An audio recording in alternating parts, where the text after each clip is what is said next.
Methylation, the link to cancer.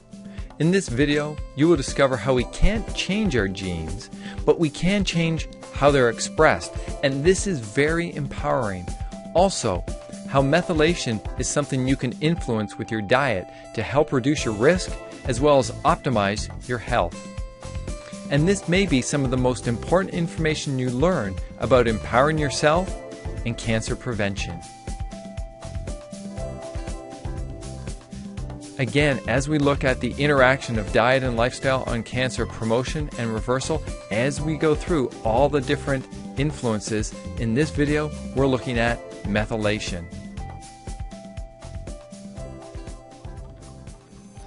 You may be asking, what is methylation? Well, it's a process the body uses to cap or prevent the cells from reading all the DNA at once. Methylation silences some genes. It keeps them from being expressed, such as cancer cells or oncogenes. But it promotes other genes to be expressed that may be protective, such as anti-cancer genes. And poor methylation is associated with improper cell division, and the chromosomes stick together and you get genetic issues.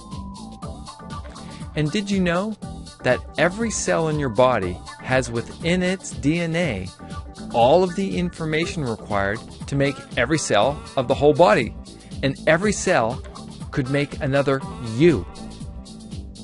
Yet it doesn't make the whole body at once. It's very selective in what it produces. Only a very small portion of the DNA is expressed at a given time.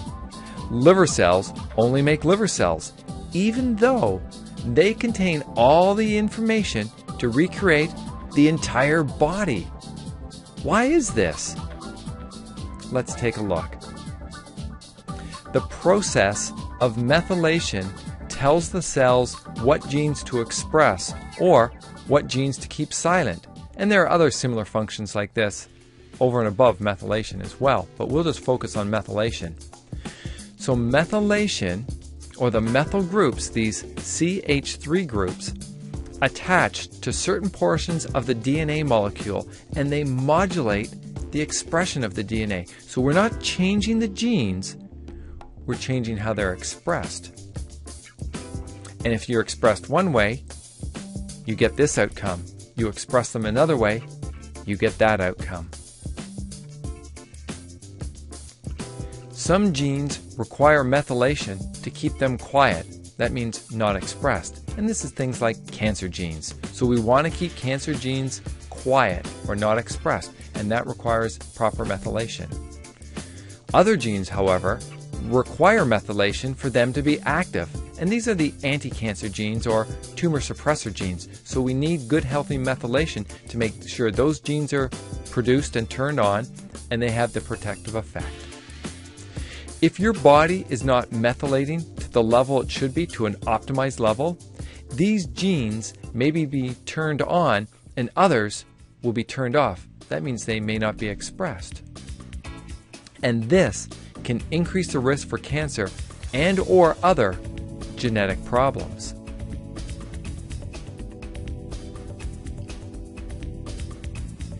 In this paper from the journal International Journal of Oncology from 2010, the paper was entitled Distinct Epigenetic Regulation of Tumor Suppressor Genes in Putative Cancer Stem Cells or Solid Tumors.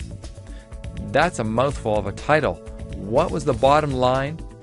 They stated that we found that the level of DNA methylation was indeed significantly lower in tumors. Also, that epigenetic modifications, specifically DNA methylation, are key events regulating the process of normal human development. You could read this another way and say poor methylation can alter and contribute to abnormal human development. And on that website called PubMed, there are over 15,000 hits for this whole area and topic of methylation and cancer. So this is an important area to look at for prevention. In this paper entitled Nature or Nurture, Let Food Be Your Epigenetic Medicine in Chronic Inflammatory Disorders from 2010, what did they state? Changes in DNA methylation patterns recently emerged as a major governing factor in cancer, chronic inflammatory, and metabolic disorders. Methylation is important in so many different aspects of chronic disease. And in this paper from the European Journal of Urology from 2011, entitled Epigenetics and Prostate Cancer, Biological and Clinical Relevance.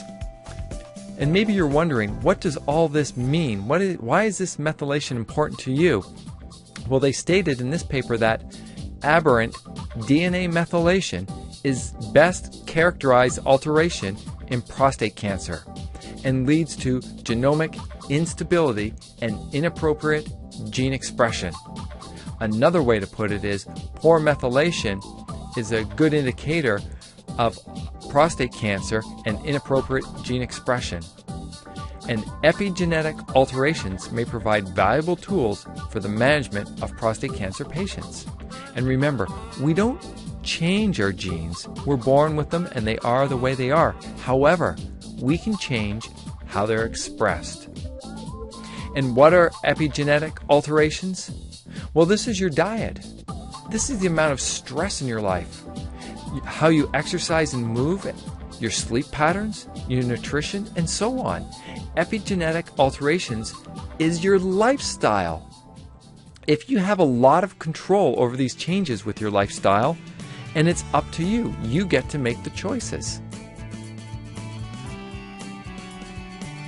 In this paper from 2011 entitled Cancer Epigenetics Above and Beyond, they stated that epigenetic mechanisms are inheritable and reversible.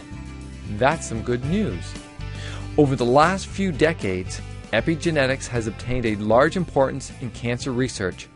Epigenetic alterations are widely described as essential players in cancer progression. They also stated that epigenetics not only offers light into cancer biological processes, but also represents an attractive opportunity of reverting cancer-specific alterations, which may lead in the future to a possibility of stopping this disease. And again, that's your lifestyle, these epigenetic changes. So methylation is an epigenetic process. And why is this important for you to know this? To a large extent, your diet and nutrient intake influences this process. So how your food, how nutrition affects your genes, that's called nutrigenomics. If you eat all your fruits and vegetables, as this picture shows, that they're full of colorful pigments, plant phytochemicals that wash over and change how your genes are expressed in a positive way. Whereas the food on the right, the fast food, it has calories and so on, but it's lacking many of these phytochemicals and these phytonutrients, so your genes are expressed in a poor manner, if you will, and you get alterations. So your diet influences methylation, which influences how certain genes are or are not expressed. This is yet another area where you have control over cancer and other chronic diseases. You get to choose. So what are your choices going to be? These pictures show the choices we have every day, and the choices we make influence how we methylate our DNA, and that influences how the genes are expressed in a positive way or not so positive way. You get to choose. So nutrigenomics, this is how food affects the expression of our genes, and it does this on multiple levels. This is a very, very exciting new topic and new area of research. So what nutrients influence methylation? Well, some of the simple B-complex vitamins such as folate, B12, B6, and choline play a vital and paramount role in methylation, and we get these from fruits and vegetables and whole grains. Homocysteine is a blood marker for low methylation processes in the body. And please speak to your clinician or your doctor about this test and other tests. It's a very inexpensive test. What are some of the key takeaways? 1. Methylation processes influence gene expression and cancer. Your diet greatly influences the methylation status. And your lifestyle, how you live your life, your stress levels, your sleep patterns, how you move or how you don't move, all influence gene expression. So the good news is you get to choose. How are you going to choose? Optimizing methylation and enhancing gene expression is something you have control over. To continue on with this, in the next video, you'll explore how movement and exercise can play a vital role in cancer prevention and optimizing your health and well-being. This will help you better address the root cause of cancer and chronic diseases. As cancer affects so many family and friends, please help them and forward this video on to them. Thank you.